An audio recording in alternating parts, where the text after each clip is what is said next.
One of the unexpected surprises of 2014 was Shadows of Mordor. DLC is out for the game. I loaded this thing up. I downloaded it. It's called Lord of the Hunt. What'd you think, Vic? We go back and we talk to the dwarven hunter. His name is Torvin. We get to see him again. Every warchief is a scourge upon this land. Beastmaster or no, I will end them. They try to mix things up a little bit, but you do feel like they're recycling the idea that you can jump on the Caragors, or they call them Karagaths now, and there's wretched Graugs instead of just the regular Graugs. What's the difference between the Graugs? Well, the wretched Graug vomits on the enemies. He used to work with us, didn't he? Yeah. He was on EP for a while. Yeah, too much vomiting.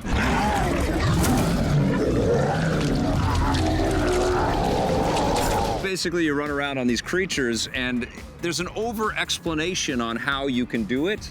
And if you're into the DLC already, if you're spending extra money to add extra content, you've done all of this stuff already before.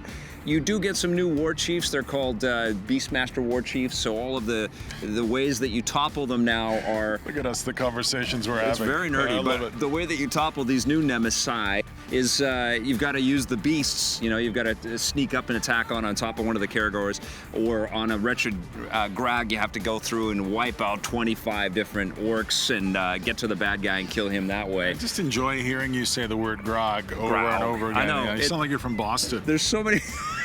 There's so many nerdy terms in this game, but it's, you know what, the gameplay is unbelievably solid. I played through the original Shadow of Mordor on PS4, loved the experience. And then you played it on the PC And again. now I'm playing it on the PC, and I'm playing it, you know, the DLC on the PC, and it's so beautiful on the PC, and it's so effortless and fun to play. So by that virtue, it's fun to just extend the experience and play the DLC, but it doesn't really feel for that $10 extra like you're getting anything that revolutionary or different. I know what you mean. You know? And you know what?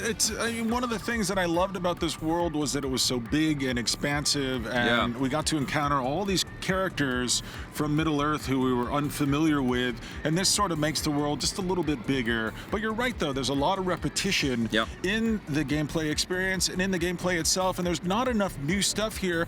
And on the downside of Shadows of Mordor, we didn't say this enough during our Rocket and Ray Gun special last year, I felt like the redundancy kind of drives me away from the game, because as soon as you get into a nemesis battle with anybody, you sort of set off this chain reaction of battles, then you end up just getting into these huge fights that don't really have any relevance to what you're doing from moment to moment in the game. It's kind of like you're treading water a little bit, and that's kind of what that DLC add-on is doing as well. You're not really given new areas to explore all that much. You pick up little bits and pieces from Torvin's diary, so you get to sort of see how he fits into the mythology. I like all that stuff. I think they did a very good job at sort of blending the Jackson lore and the Tolkien lore and giving us this sort of new sort of meat to enjoy, and I'm looking forward to a sequel here, but I wish that there was like really substantial new areas and different kinds of experiences that were delivered through this DLC, and there just frankly isn't. You didn't enjoy riding around on the Karagath?